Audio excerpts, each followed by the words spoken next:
Welcome to Midlife Initiation. I'm David Evans, coming to you as usual from my car outside a sports training. This time, our youngest son's tennis, so it's a little earlier in the day.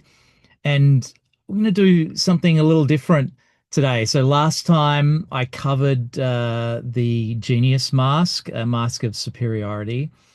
And in doing that, in reading that fable and debrief out to you, I realized that this was the most shit uh, fable in the book, the most sort of repetitive and what was really interesting to me in that fable was not the entrepreneurial journey. So, we've been there, done that with the other masks, especially the hero mask. What's really interesting and I think most illustrative of the genius mask is the relationship with Ava, the relationship with his wife.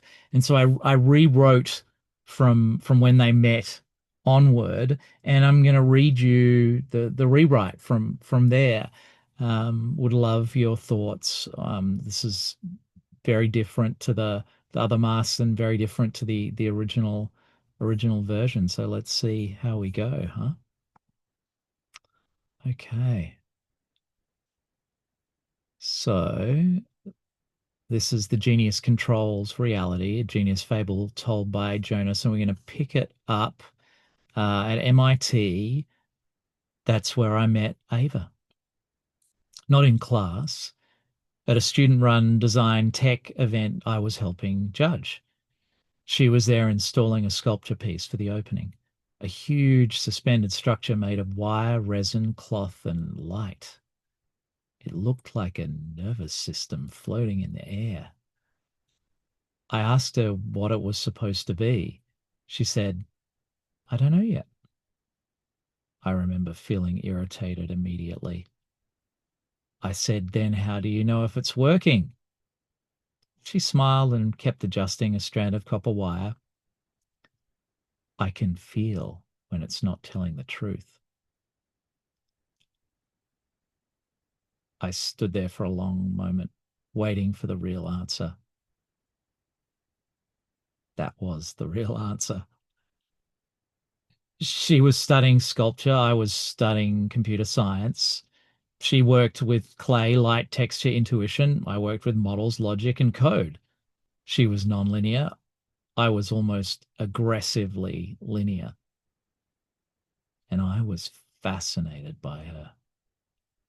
We fell in love the way opposites often do, with a lot of projection and a lot of chemistry. Ava made me feel human in ways I couldn't explain. She laughed with her whole body. She cried at films I thought were structurally mediocre.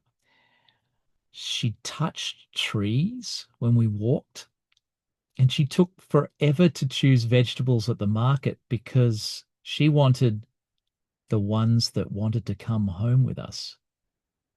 I found her deeply inefficient. I also found her impossible to be apart from, except for my work. I became a systems architect, then a technical co-founder. That part mattered to me. Technical co-founder. I built products people called visionary, emotion recognition systems, adaptive interfaces, machine learning tools for care environments. I could architect elegant systems. I could see around corners.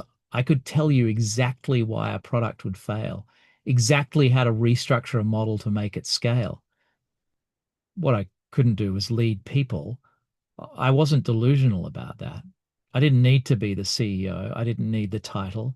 I could see very clearly that leadership at scale required emotional range, trust building, timing, ambiguity tolerance. I had almost none of that. So I became the brilliant second, the architect. Once during a whole company winter break, Ava took me to see the giant sequoias. "It'll be good for you," she said. I asked, "In what sense?" She said, "Exactly."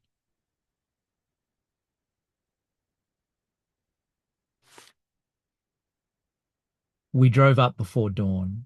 She packed coffee and hard-boiled eggs and one of those wool blankets she loved. We hiked in mostly silence at first, frost still on the trail. Then the trees opened up around us, and there they were, massive, ancient. Ava stopped. She put her hand on one of the trunks and just stood there, looking up. I stood beside her and started talking.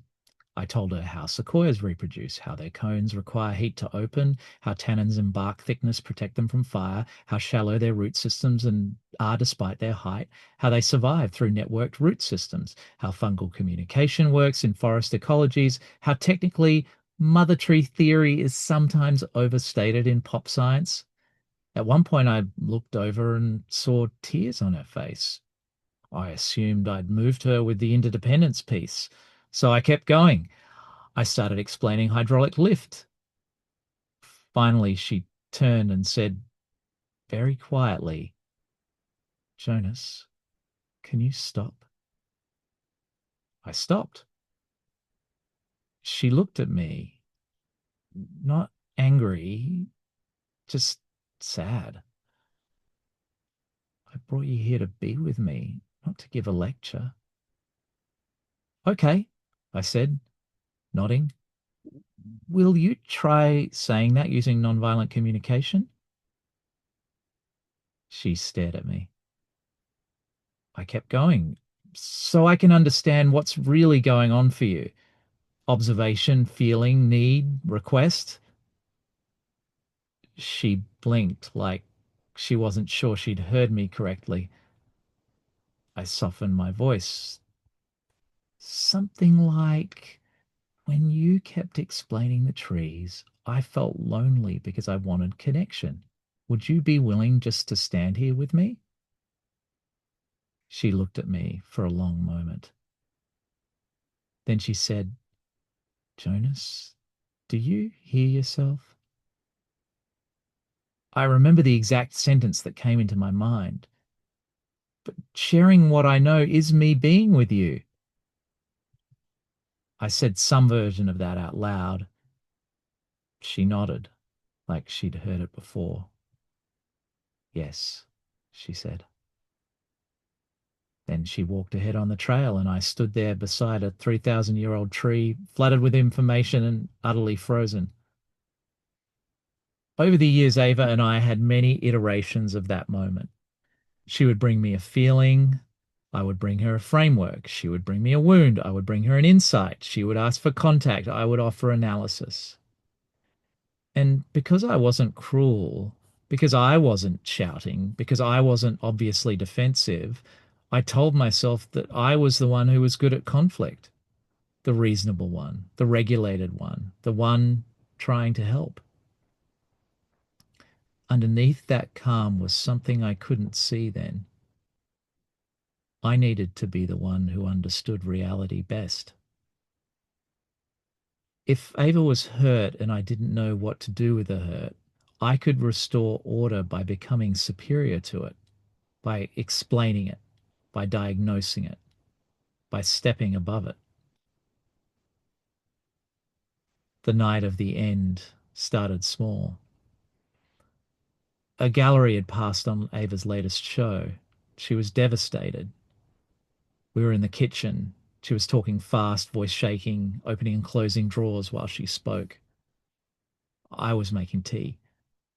She said, I just needed you to be there tonight. I said, that's not fair. I was there the whole time. She laughed, that sharp laugh that means someone is trying not to scream. You were physically there, but you weren't with me. I set the kettle down, took a breath, and said in my calmest voice, can we pause for a second? She stared at me. I continued. There's a Japanese concept. She threw a dish towel onto the counter. Jonas, don't. I kept going. It's about creating a reflective space before reacting. The idea is if we can slow down and stop explaining me to me. Her voice cracked the room open. I tried again. I'm not explaining you. I'm giving us a tool. No, she said, eyes full now. You are avoiding me and calling it wisdom. I felt heat in my chest, rare, unwelcome. That's not what I'm doing. She stepped closer. You always do this. I bring you my heart and you hand me a fucking lecture. I opened my mouth, closed it, opened it again because she was right and I could feel that she was right, but my mind was already moving to defend my plan. If we could just be more rational in these moments, she lost it. Not theatrically, not manipulatively, like a person who had reached breaking point. Rational, she shouted. I am not asking you to be irrational. I'm asking you to be here. Then quieter. You can model human emotion. You can build systems that detect grief in someone's voice, but you cannot sit with your own wife for 10 minutes while she's hurting without turning her into a problem to be solved. That sentence landed somewhere deeper than thought. I didn't know what to say. She looked at me for a long time and then ended us. You can't trust anything you can't control, and love is not controllable. She moved out 2 weeks later. To be continued. So there's not much more to say about Genius Mask. I don't think I need to really debrief that again. My sense is that in this new fable, the core of Genius Mask is much clearer. So the buffering of reality, the buffering of physical reality and energetic emotional reality through concepts, through thought is much clearer.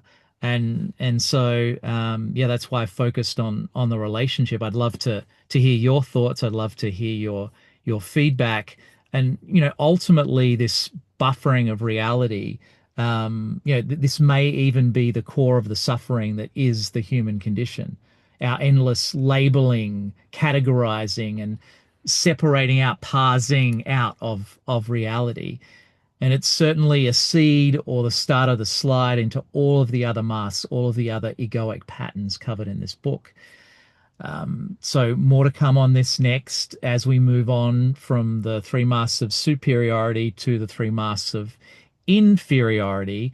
So next time I see you, we'll do an intro to the three masks of inferiority. Thanks for joining me.